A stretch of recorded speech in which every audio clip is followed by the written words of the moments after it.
During 1942, the Nazis for the first time began to comb the countries of Western Europe in pursuit of their final solution, the extermination of the Jews.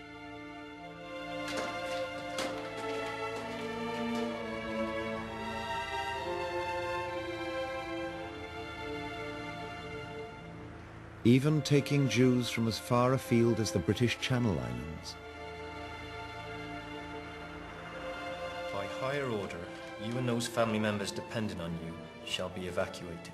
And we never saw her again, or heard anything about what had happened to her for 50 years. I mean, it's incredible. At 1900, when I knew that she died in Auschwitz, I mean, we were, you know, just so upset and horrified. But as the Nazis at Auschwitz and the other camps in occupied Poland were to discover, it was one thing to conceive of mass killing on an epic scale, quite another to be able to carry it out. Angefeuert wird mit Benzinrückständen. And how they solved this murderous problem tells us much about their mentality.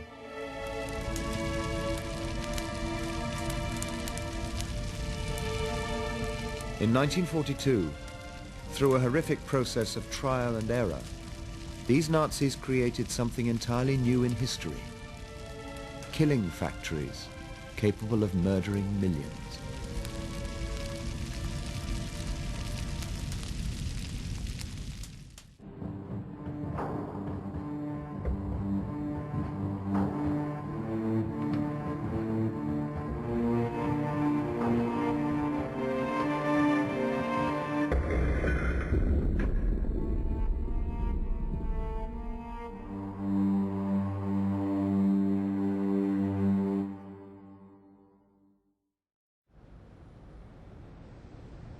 The first Jews sent from Western Europe to Auschwitz were from France. Paris sera toujours Paris, la plus belle ville du monde. For many German soldiers, France was an easy posting, far easier than fighting in the east against the Red Army. Paris sera toujours Paris. Those Germans that were here counted themselves lucky. Plus on voit briller son courage, sa bonne humeur et son esprit, Paris sera toujours Paris. But in reality, there were relatively few German soldiers in France. The country had been divided into two zones by the Germans, occupied and unoccupied. But the French administration, to a large extent, ran both. So the only way the Nazis could get the Jews out of France was with the collaboration of the French authorities themselves. On the 2nd of July 1942, an important meeting was held between the SS and senior figures from the French police to discuss the mass deportations. The minutes taken by an SS official reveal that initially the French proposed cooperating with the Nazis only to a limited extent. La France non occupée, nous pourrions faire arrêter Frankreich des Juifs étrangers. könnten wir zunächst einmal die ausländischen Juden festnehmen lassen. Par contre, des arrestations de Juifs par la police française dans la Aber zone im occupée besetzten seraient Frankreich gênantes. wäre die Festnahme von Juden durch die französische Polizei gênant. Si le gouvernement français s'opposait à ces arrestations, il est certain qu'il n'aurait pas la sympathie de Führer.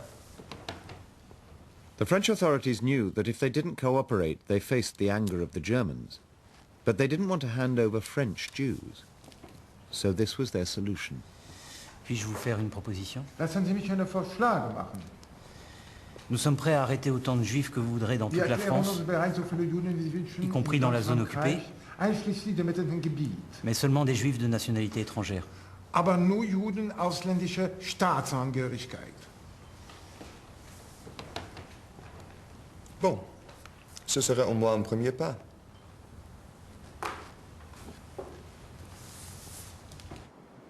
The French authorities, having decided to hand over foreign Jews, organized the first roundup for the early morning of the 16th of July 1942.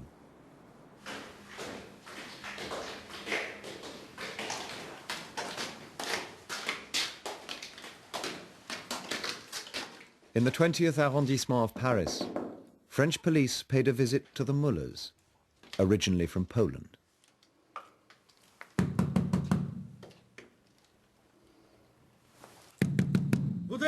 Police! In In the morning, we were very violently woken by knocks on the door, and I saw my mother on her knees on the ground, with her arms round the legs of two policemen.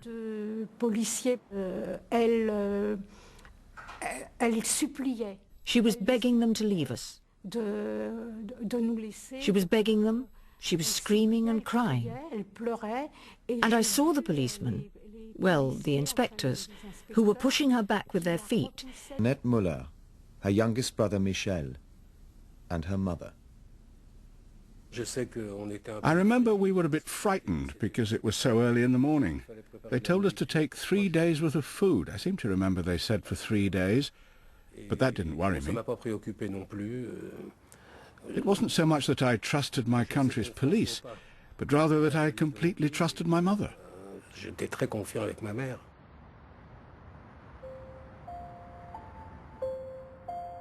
They were taken to a camp much like this one, filled with foreigners, many of whom had previously fled to France in an attempt to escape Nazi persecution.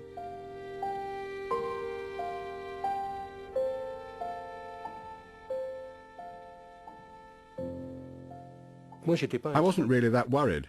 All I was thinking about was going back for the start of term. I was wondering what's going to happen, but I was sure we'd be back for the first day of school.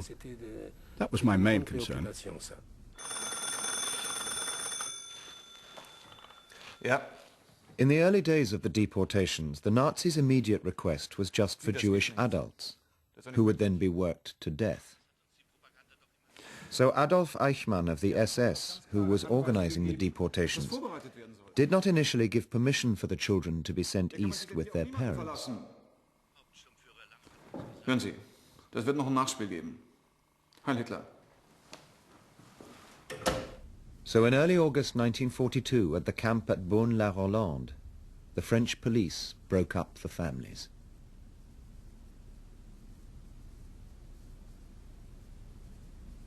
The police beat the women back while we children were holding onto their clothing. They sprayed us with water. And there were some very small children there. I remember people crying. Then, all of a sudden, when the vehicle with the mounted machine gun arrived, there was a silence, a terrible silence. My mother was in the first row of the women, and she signalled to us with her eyes. Michel was crying. We were watching her, and that's the last image I have of my mother, because then they took the women away and we children were left alone.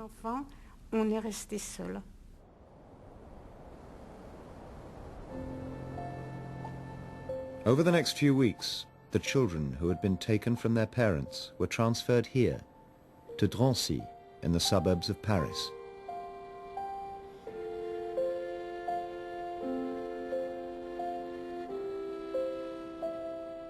This makeshift concentration camp was built around a semi-completed complex of low-cost housing.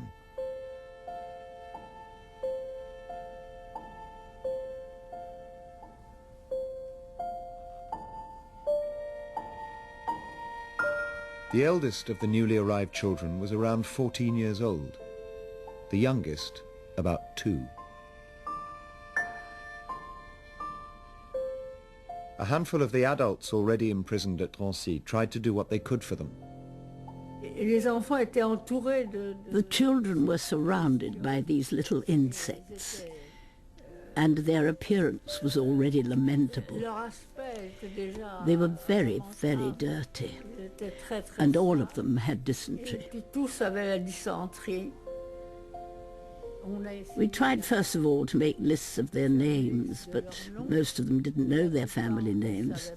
So they just said things like, "I'm Pierre's little brother."